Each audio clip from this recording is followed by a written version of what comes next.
Dan കുര്യനിലേക്ക് തന്നെ വീണ്ടും പോവുകയാണ്. ഡാൻ, നേരത്തെ ഞാൻ സൂചിപ്പിച്ചതുപോലെ തന്നെ ഈ ആറ്റിങ്ങൽ ഭഗവതി ഏജൻസിയിൽ നിന്ന് എടുക്കുന്നവർക്കൊക്കെ സമ്മാനം കിട്ടുക എന്ന് പറയുന്ന ഒരു മാജിക് ഉണ്ട്. ആ മാജിക്കാണ് ഇപ്പോഴും ഇത്തവണയും ചർച്ചയായിക്കൊണ്ടിരിക്കുന്നത്. ഒരുപക്ഷെ തിരുവനന്തപുരംകാരെ സംബന്ധിച്ചൊക്കെ ഏറ്റവും കൂടുതൽ ആളുകൾ എത്തി ടിക്കറ്റ് വാങ്ങുന്ന ഒരു ലോട്ടറി കട തന്നെയായിരിക്കും അല്ലേ അത്?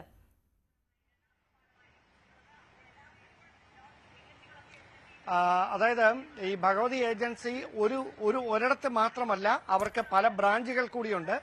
അതുകൊണ്ട് തന്നെ ഇപ്പോൾ ഇങ്ങനെ ഇതിനു മുമ്പും തുടർച്ചയായി ഭാഗ്യം കടാക്ഷിച്ച് ഈ ഭഗവതി ഏജൻസിയിൽ നിന്ന് വിറ്റുപോയ ടിക്കറ്റുകൾക്ക് സമ്മാനങ്ങൾ ലഭിക്കുന്ന സാഹചര്യം ഉണ്ടായിരുന്നു.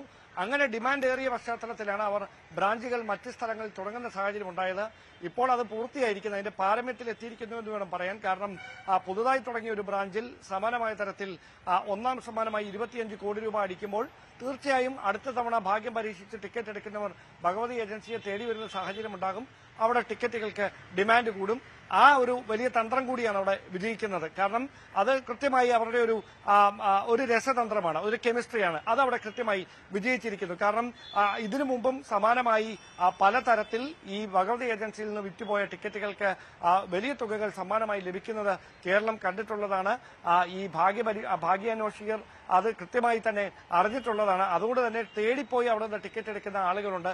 അങ്ങനെ തേടി വന്ന് ടിക്കറ്റ് എടുത്ത ആരെയോ ഇത്തവണ ഭാഗ്യം കടാക്ഷിച്ചിരിക്കുന്നത് ആരാണ് എന്നത് മാത്രമാണ് ഇനി അറിയാനുള്ളത്. വൈകാതെ ആ കാത്തിരിപ്പിന് വിരാമമാകുമെന്ന് പ്രതീക്ഷിക്കാം. അങ്ങനെ 21 കോടീശ്വരന്മാരെ 25 കോടി രൂപ വീതം 25 കോടി രൂപ ഒന്നാം സമ്മാനമായും 1 കോടി രൂപ വീതം 20 പേർക്ക് രണ്ടാം സമ്മാനമായി ലഭിച്ച അങ്ങനെ ആകെ 21 കോടീശ്വരന്മാരെ ഒരു മണിക്കൂർ കൊണ്ട് സൃഷ്ടിച്ചാണ് കേരള സർക്കാരിന്റെ അഭിമാന പദ്ധതിയായ ലോട്ടറി വകുപ്പിന്റെ തിരുവോണം ബമ്പർ ലോട്ടറി നറുക്കെടുപ്പ് പൂർത്തിയായിരിക്കുന്നത്. യെസ്, തീർച്ചയായും ഡാൻ കുര്യനാണ് വിവരങ്ങളുമായി നമുക്കൊപ്പം ചേർന്നുകൊണ്ടിരിക്കുന്നത്. നേരത്തെ പറഞ്ഞിരുന്നു 15 പേർക്കാണെന്ന്.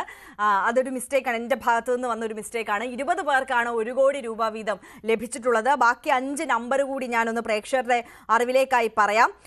TL701213 എന്ന നമ്പറാണ്. മറ്റൊരു നമ്പർ TL600657 എന്ന നമ്പറാണ്. മറ്റൊരു നമ്പർ TG801966 എന്ന നമ്പറാണ്. മറ്റൊരു നമ്പർ TG733332 എന്ന നമ്പറാണ്.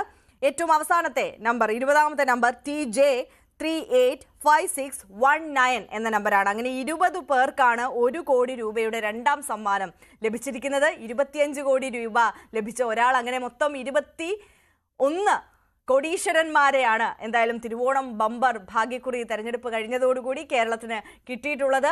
എന്തായാലും ആ 25 കോടി രൂപയുടെ ഭാഗ്യ സമ്മാനം ലഭിച്ച ആ ഭാഗ്യശാലി ആരാണ് എന്നുള്ളത് കേരളം ഇങ്ങനെ കൗതുകത്തോടെ കാത്തിരിക്കുകയാണ്, കാണാൻ അന്വേഷിച്ചുകൊണ്ടിരിക്കുകയാണ്. നേരത്തെ നമ്മൾ സൂചിപ്പിച്ചതുപോലെ തന്നെ നെട്ടൂരിലെ സബ് ഏജന്റ് ആയിട്ടുള്ള ലതീഷ് വിറ്റ ടിക്കറ്റിനാണ് 25 കോടി രൂപയുടെ അഭാഗ്യ സമ്മാനം അടിച്ചിട്ടുള്ളത്. അപ്പോൾ ലതീഷിനെ കണ്ടെത്തി കഴിഞ്ഞാൽ നമുക്ക് ആർക്കായിരിക്കും ഈ ഭാഗ്യ സമ്മാനം ലഭിച്ചിട്ടുള്ളത് എന്നതിനെക്കുറിച്ച് ഒരു സൂചന ലഭിക്കും. എറണാകുളം ജില്ലയിലുള്ള ആളാണോ പുറത്തുള്ള ആളാണോ എന്നതിനെക്കുറിച്ചെങ്കിലും നമുക്കൊരു സൂചന കിട്ടുമെന്നാണ് പ്രതീക്ഷിക്കുന്നത്. എന്തായാലും അല്പസമയത്തിനകം തന്നെ നമുക്ക് ലതീഷിന്റെ അടുത്തേക്ക് എത്തിച്ചേരാൻ സാധിക്കും. എന്തായാലും ആ ഭാഗ്യശാലിയെ തേടി നമ്മൾ ഇങ്ങനെ കാത്തിരിക്കുകയാണ്. നേരത്തെയൊക്കെ സൂചിപ്പിച്ചതുപോലെ തന്നെ ആറ്റിങ്ങൽ ഭഗവതി ഏജൻസി വഴി അവരുടെ ഒരു നെട്ടൂരിലെ ഔട്ട്ലെറ്റിലേക്ക് കൊണ്ടുപോയ ടിക്കറ്റിലെ ഒരു ടിക്കറ്റ് അവിടെ നിന്ന് സബ് ഏജന്റ് ലതീഷ് വാങ്ങുകയായിരുന്നു. ആ ടിക്കറ്റിനാണ് 25 കോടി രൂപ ഭാഗ്യ സമ്മാനം ലഭിച്ചിരിക്കുന്നത്. ലതീഷിനെ സംബന്ധിച്ച് നോക്കുകയാണെങ്കിൽ ലതീഷിന് കഴിഞ്ഞ തവണയും 1 കോടി രൂപ ലതീഷ് വിറ്റ ഒരു ടിക്കറ്റിന് ലഭിക്കുകയുണ്ടായി. അത്തരത്തിൽ ലതീഷിനും ഇത് ഇരട്ടി മധുരത്തിന്റെ ഒരു നിമിഷം തന്നെയാണ്. അപ്പോൾ ലതീഷിനെ കണ്ടെത്തുക അല്ലെങ്കിൽ ലതീഷിലേക്ക് എത്തുക എന്നുള്ളതാണ് ഇനി മുന്നിലുള്ള ദൗത്യം. നേരത്തെ നമ്മൾ ഭഗവതി ഏജൻസിയിൽ പോയിരുന്നു, ഔട്ട്ലെറ്റിൽ പോയിരുന്നു നെട്ടൂരിലെ. അവിടെ നിന്ന് ആജ്ഞ അവിടെയുള്ള ആളുകളോടൊക്കെ സംസാരിച്ചു, അതിന്റെ മാനേജറോടൊക്കെ സംസാരിച്ചപ്പോൾ ലതീഷ് വൈകുന്നേരം ആകുമ്പോഴേക്കും അവിടേക്ക് എത്തുമെന്നാണ് പറഞ്ഞത്. പക്ഷെ അതിനു മുമ്പ് നമുക്ക് ലതീഷിലേക്ക് എത്തണമെന്നുള്ളതാണ് നമ്മുടെ എല്ലാം ആഗ്രഹം. അതിനുവേണ്ടി പരിശ്രമിച്ചുകൊണ്ടിരിക്കുകയാണ്. അപ്പോൾ ലതീഷിനാണ് ഇതിനെക്കുറിച്ച് ഇപ്പോൾ ഒരു ഊഹമുള്ളത്, ആരാണ് ആ ഭാഗ്യശാലി എന്നുള്ളത്. എന്തായാലും പാലക്കാട് സീരീസിലുള്ള ടിക്കറ്റിനാണ് 25 കോടി എന്ന് പറയുന്ന ആ ഒരു വലിയ സമ്മാന തുക ലഭിച്ചിട്ടുള്ളത് TH577825. ഒന്നുകൂടെ പറയാം, TH577825 എന്നതാണ് ആ ഭാഗ്യ നമ്പർ. അപ്പോൾ ആ ഭാഗ്യ നമ്പർ കയ്യിലുള്ള ആ ഭാഗ്യശാലിയെ തേടി നടക്കുകയാണ് ഇപ്പോൾ കേരളം. വളരെ ആകാംക്ഷയോടെ നമ്മൾ ഓരോരുത്തരും കാത്തിരിക്കുകയാണ് ആ ഭാഗ്യവാൻ ആരാണ് എന്നുള്ളത്. ആദ്യം തുടക്കത്തിൽ ഈ ഒരു ടിക്കറ്റിന്റെ അനൗൺസ്മെന്റ്, ടിക്കറ്റ് നമ്പർ അനൗൺസ് ചെയ്ത സമയത്ത് തന്നെ ഒരുപാട് കൺഫ്യൂഷൻസ് ഉണ്ടായിരുന്നു. പാലക്കാട് സീരീസിൽ വിറ്റ ടിക്കറ്റാണ് എന്ന് പറഞ്ഞപ്പോൾ പാലക്കാട് ജില്ലയിലുള്ള ആൾക്കാണോ ഇത് അടിച്ചിട്ടുള്ളത്, അതോ തമിഴ്നാട്ടിൽ നിന്ന് വന്ന് ടിക്കറ്റ് വാങ്ങിപ്പോയ ഏതെങ്കിലും ഒരു ഭാഗ്യശാലിക്കാണോ ഈ ടിക്കറ്റ് അടിച്ചിട്ടുണ്ടാവുക എന്നുള്ള ആകാംക്ഷയുണ്ടായിരുന്നു. അതിനുശേഷമാണ് നമുക്ക് വിവരം ലഭിക്കുന്നത് ഈ ടിക്കറ്റ് ആറ്റിങ്ങലിലുള്ള ഭഗവതി ഏജൻസിയാണ് അവിടെ നിന്ന് വാങ്ങിയിട്ടുള്ളത് എന്നുള്ളത്, അവിടുത്തെ പാലക്കാട് ഓഫീസിൽ നിന്ന് വാങ്ങിയിട്ടുള്ളത് എന്നുള്ളത്. അപ്പോൾ തിരുവനന്തപുരത്തായിരിക്കുമോ ആ ഭാഗ്യശാലി എന്നുള്ള ആകാംക്ഷ ഉയർന്നു, ചർച്ചകൾ ഉയർന്നു, അത്തരത്തിൽ വാർത്തകൾ വന്നു. അപ്പോൾ അവിടെ അന്വേഷിച്ചപ്പോഴാണ് ആ ടിക്കറ്റ് വിറ്റത് നെട്ടൂരിലാണ് എന്നുള്ള വിവരം അറിയുന്നത്. അത്തരത്തിൽ വളരെ ആകാംക്ഷ നിറഞ്ഞ നിമിഷങ്ങളിലൂടെയാണ് നമ്മൾ കടന്നുപോയത്. ഇനിയിപ്പോൾ നെട്ടൂരിലുള്ള ആൾക്ക് തന്നെ ആയിരിക്കുമോ ആ ഒന്നാം സമ്മാനം അടിച്ചിട്ടുണ്ടാവുക എന്നുള്ള ആകാംക്ഷയാണ് ബാക്കിയുള്ളത്. അപ്പോൾ ഇനി ഒരുപക്ഷെ മണിക്കൂറുകൾക്കകം തന്നെ നമുക്ക് ആ ഭാഗ്യശാലിയെ കണ്ടെത്താൻ കഴിയും എന്നുള്ളതാണ് പ്രതീക്ഷിക്കുന്നത്. ഡാൻ കുര്യനിലേക്ക് നമുക്ക് ഒരിക്കൽ കൂടി പോകാം. ഡാൻ, മറ്റുള്ള സമ്മാന തുകകൾ കൂടി, ആ പ്രോത്സാഹന തുകകൾ അടക്കമുള്ള ഈ നറുക്കെടുപ്പിന്റെ മറ്റ് വിശദാംശങ്ങളിലേക്ക് കൂടി നമുക്കൊന്ന് കടക്കാം.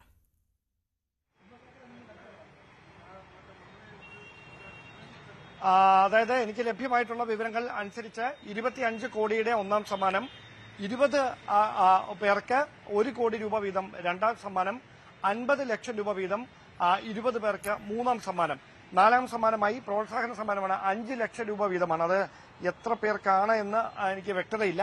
ഏതായാലും അത് നാലാം സമ്മാനം 5 ലക്ഷം രൂപ വീതമാണ്. അങ്ങനെ ഒരുപാട് ആളുകൾക്ക്, അതായത് ഒരാൾക്ക് മാത്രമല്ല, ഒരു ഭാഗ്യവാനെ മാത്രമല്ല, ഒരുപാട് ആളുകൾക്ക് ലക്ഷാധിപതികളും കോടിപതികളുമാക്കുന്ന ഒരു നറുക്കെടുപ്പാണ് തിരുവോണം ബമ്പർ നറുക്കെടുപ്പ്. ആ നറുക്കെടുപ്പാണ് ഇപ്പോൾ പൂർത്തിയായിരിക്കുന്നത്. ഈ ടിക്കറ്റ് വിൽപ്പനയിലെ റെക്കോർഡ് തന്നെയാണ് എടുത്തു പറയേണ്ട മറ്റൊരു കാര്യം. കാരണം കഴിഞ്ഞ തവണ 71 ലക്ഷം ടിക്കറ്റുകളാണ് ആകെ വിറ്റുപോയതെങ്കിൽ അത് ഇത്തവണ 75 ലക്ഷത്തിന് ഒരു ടിക്കറ്റിന്റെ കുറവ് മാത്രമേ ഉണ്ടായിരുന്നുള്ളൂ. അത്രയധികം ടിക്കറ്റുകൾ വിറ്റുപോയിരിക്കുന്നു എന്ന് പറയുമ്പോൾ അത് ഉണ്ടാക്കിയിരിക്കുന്ന സാമ്പത്തികമായ വരുമാനം ചെറുതല്ല. അത് അതിന്റെ ബഹുഭൂരിപക്ഷവും സാധാരണക്കാരായ ആളുകളിലേക്ക് തന്നെ തിരികെ എത്തുകയാണ് എന്ന പ്രതീക്ഷ കൂടി ധനമന്ത്രി അല്പസമയം മുമ്പ് പങ്കുവെക്കുന്ന സാഹചര്യമുണ്ടായി. അവിടെ വെച്ച് തന്നെയാണ് പൂജാ ബമ്പറിന്റെ പ്രകാശനം അദ്ദേഹം നിർവഹിച്ചിരിക്കുന്നത്. അതായത് കേരളത്തിന്റെ ഭാഗ്യ പദ്ധതിയെ, തിരുവോണം ബമ്പർ നറുക്കെടുപ്പിനെ കേരളം ഏറ്റെടുത്തിരിക്കുന്നു. മലയാളികൾ മാത്രമല്ല, ഇതര സംസ്ഥാനങ്ങളിൽ നിന്നുള്ള ഭാഗ്യാന്വേഷികൾ കൂടി ഏറ്റെടുത്തിരിക്കുന്നുവെന്ന് വ്യക്തമാക്കുന്ന കണക്കുകളാണ് ടിക്കറ്റ് വിൽപ്പനയിലൂടെ അടക്കം പുറത്തു വന്നിരിക്കുന്നത്. യെസ്, തീർച്ചയായും ഡാൻ കുര്യനാണ് വിവരങ്ങൾ പങ്കുവെക്കുന്നത്. ഡാൻ സൂചിപ്പിച്ചതുപോലെ തന്നെ റെക്കോർഡ് ടിക്കറ്റ് വിൽപ്പനയാണ് ഇത്തവണയും നടന്നത്. അപ്പോൾ തുടക്കത്തിൽ ഒരു വലിയ മന്ദത ഈ ടിക്കറ്റ് വിൽപ്പനയിൽ കഴിഞ്ഞ തവണത്തെ അപേക്ഷിച്ച് നോക്കുമ്പോൾ ഉണ്ടായിരുന്നു.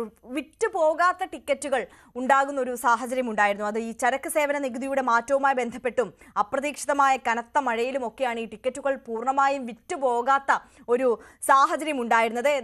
അപ്പോഴാണ് ഈ നറുക്കെടുപ്പ് തീയതി ഒന്ന് മാറ്റിവെച്ച് കുറച്ചുകൂടി സമയം ആളുകൾക്ക് ഈ ടിക്കറ്റ് വാങ്ങുവാൻ വേണ്ടി സർക്കാർ അനുവദിച്ചത്. അതിന് പിന്നാലെ വൻ റെക്കോർഡ് വിൽപ്പന തന്നെയാണ് നടന്നത്. 75 ലക്ഷം, ക്ഷമിക്കണം, അതെ, 500 രൂപയുടെ 75 ലക്ഷം ടിക്കറ്റുകളാണ് വിപണിയിലേക്ക്, ഈ ലോട്ടറി വിപണിയിലേക്ക് വിൽപ്പനയ്ക്ക് എത്തിച്ചത്. ആ ടിക്കറ്റുകളെല്ലാം വിറ്റുപോയി. റെക്കോർഡ് വിൽപ്പനയാണ് നടന്നത്. ഇപ്പോൾ ആജ്ഞ രവീന്ദ്രൻ നമുക്കൊപ്പം ചേരുകയാണ് കൊച്ചിയിൽ നിന്ന്. ആജ്ഞ, എവിടെയാണ് ആജ്ഞയുള്ളത്? ആര്യ, നമ്മൾ ലതീഷിന്റെ കടയിലേക്ക് പോകും. അതായത് നേരത്തെ പറഞ്ഞതുപോലെ ഭഗവതി ലോട്ടറിയിൽ നിന്നും വാങ്ങിച്ചിട്ടുള്ള ടിക്കറ്റുകളാണ്. അതായത് 800 ടിക്കറ്റുകൾ അദ്ദേഹം വാങ്ങിയിരുന്നു. അതിലൊരു ടിക്കറ്റാണ് ഇപ്പോൾ ഒന്നാം സമ്മാനത്തിന് അർഹമായിട്ടുള്ളത്. ഇനി അതിന്റെ സമ്മാനം ലഭിച്ച ആളെ കണ്ടെത്തുക എന്നുള്ളതാണ് അടുത്ത ടാസ്ക്. ഈ ലതീഷിന് തന്നെ ഈ കഴിഞ്ഞ ഒരു മാസം മുൻപ് 1 കോടി രൂപയുടെ ഒരു ടിക്കറ്റ് ലതീഷ് വിറ്റ ടിക്കറ്റിന് ലഭിച്ചിരുന്നു. ഇപ്പോ ഈ 1.5 മാസത്തിന് ശേഷമാണ് ഇപ്പോൾ രണ്ടാമത്തെ ടിക്കറ്റും അതും ഓണം ബമ്പറാണ് ലഭിച്ചിരിക്കുന്നത്. 25 കോടിയുടെ സമ്മാനമാണ് ലഭിച്ചിരിക്കുന്നത്. മാത്രമല്ല ഇവിടുത്തെ ഈ ഭഗവതി ഏജൻസിയിൽ തന്നെ 2 സമ്മാനമുണ്ട്. 50 ലക്ഷത്തിന് ഒരു പ്രൈസുമുണ്ട് ഇവിടെ നിന്ന് വിറ്റ ടിക്കറ്റുകൾക്കുണ്ട്. എന്തായാലും 800 ടിക്കറ്റിന് ഒരു പല തവണയായിട്ടാണ് അദ്ദേഹം 800 ടിക്കറ്റുകൾ വാങ്ങിച്ചിട്ടുള്ളത്. മാത്രമല്ല നമ്മുടെ ഈ ഡേറ്റ് എക്സ്റ്റെൻഡ് ചെയ്യുന്നതിന് മുൻപ് വിറ്റുപോയ ടിക്കറ്റാണ് അവർ കൺഫേം ചെയ്തിട്ടുണ്ട്. ആ ടിക്കറ്റുകൾക്ക്, അതായത് നേരത്തെ തന്നെ ഡേറ്റ് നീട്ടി അവസാന നിമിഷം എടുത്ത ആളുകളല്ല. അതിനുശേഷം ആണ് അദ്ദേഹം പിന്നെ വീണ്ടും ഈ ടിക്കറ്റ് എടുക്കുന്ന, അതായത് ഈ 800 ടിക്കറ്റ് എന്നുള്ളത് പലതവണയായിട്ട് പല ഇതിൽ എടുത്തിട്ടുള്ളതാണ്. ആ ടിക്കറ്റുകൾക്ക് ഒന്ന് തന്നെ, അതായത് 27 മുൻപ് കിട്ടിയിട്ടുള്ള ടിക്കറ്റുകളിൽ ഒന്ന് തന്നെയാണ് പ്രൈസ് മണി അടിച്ചിരിക്കുന്നത്. എന്തായാലും ഈ പറഞ്ഞതുപോലെ ഭാഗ്യശാലിയെ കണ്ടെത്തുക എന്നുള്ളതാണ് അടുത്ത ടാസ്ക്. നമുക്ക് ആ ഭാഗ്യശാലി അറിയത്തില്ലെങ്കിലും ലതീഷ് ഒരു ഭാഗ്യ ഏജന്റ് ആണെന്ന് നമുക്ക് ഉറപ്പിക്കാം അല്ലേ? തീർച്ചയായിട്ടും അറിയാം. കാരണം നേരത്തെ തന്നെ പറഞ്ഞല്ലോ, 1 കോടി രൂപയുടെ ഒരു പ്രൈസ് കഴിഞ്ഞ നേരത്തെ തന്നെ 1.5 മാസം മുൻപാണ് ലതീഷിന് ലഭിച്ചത്. ഇതിൽ തന്നെ 25 കോടിയിൽ ഏകദേശം ഏജന്റിന് ലഭിക്കുക 2.5 കോടി രൂപയാണ്. അതായത് 22 കോടീശ്വരന്മാരാണ് ഈ ഒരു ലോട്ടറി, ഈ ഓണം ബമ്പർ കൊണ്ടുണ്ടാവാൻ പോകുന്നത്. 1ാം സമ്മാനവും പിന്നെ ആദ്യത്തെ 1 കോടി രൂപ വീതമുള്ള 2ാം സമ്മാനം 20 പേർക്കുള്ള സമ്മാനം, പിന്നെ ഏജന്റുമാണ് ആ 22 കോടീശ്വരന്മാര് എന്ന് പറയുന്നത്. അതില് ഒരാളായി ആണ് ലതീഷ്. ലതീഷിന് തന്നെ നേരത്തെയും സൂചിപ്പിച്ചതുപോലെ ഈ പറഞ്ഞ ഭാഗ്യ ഏജന്റായി മാറുകയാണ്. അദ്ദേഹത്തിന്റെയും കൂടുതൽ ഭാഗ്യദേവത കടാക്ഷിക്കുന്നു എന്നുള്ള സയൻസ് ഒക്കെയാണല്ലോ ഇപ്പൊ കാണുന്നത്. എന്തായാലും ഇനിയിപ്പോ ഈ പറഞ്ഞ പോലെ